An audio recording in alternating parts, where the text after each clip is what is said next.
Welcome back. The price for natural gas in Europe has hit record highs since the start of the year. That price has gone up almost 400%. And with winter coming, that has a lot of people there nervous. But it is not a problem that is unique to Europe. Joining us to talk about that is our financial expert, Bruce Allen of Bruce G. Allen Investments. Bruce, good morning.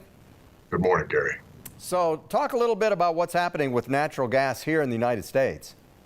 In the United States, the situation is not as extreme as in Europe, but the price of natural gas started the year at around $2.54.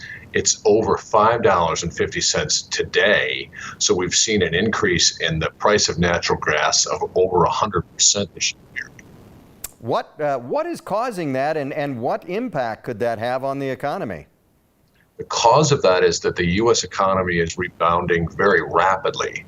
The supply of natural gas, especially as we go into this winter, which some are concerned is going to be very cold, is going to be not rebounding as rapidly as the economy has. So the supply of natural gas as we go into the winter is low. That's number one. Number two is we're shifting our grid to new types of power, and the importance of natural gas has increased. When the sun doesn't shine, for example, the electric utilities use natural gas. So that's a fuel that's fueling many utilities.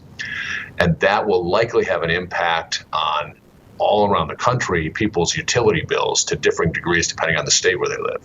Yeah, that doesn't sound real great. So how might this impact those of us here in Colorado? Do you know? Well, I hope my wife's not watching this, but I think our utility bills are going to be going up this winter. And so that may be impacting those of us, not just here in Colorado, but everywhere in the United States. And that inflationary impact, not just because of our higher utility bills, but also because higher oil prices. I'm sure you've noticed at the tank, when you fill up your tank of gas, it's getting more expensive. Those inflationary pressures are starting to keep the inflation numbers higher for longer than the Federal Reserve may be comfortable with. So we may see the Federal Reserve start to react to some of this higher inflation at some point if it persists. Yeah, they haven't indicated, though, that they're going to do that yet, have they?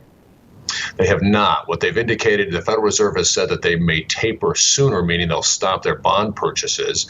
And the bond market has already reacted. The 10-year Treasury bond has risen in yield fairly dramatically. And that may ultimately prove to produce higher mortgage rates, higher lending rates. And if that starts continuing and we see higher energy prices exacerbating this already significant inflation rate, we may see higher interest rates on that long-term Treasury bond, which may push yields up on costs on mortgages and other kinds of debt.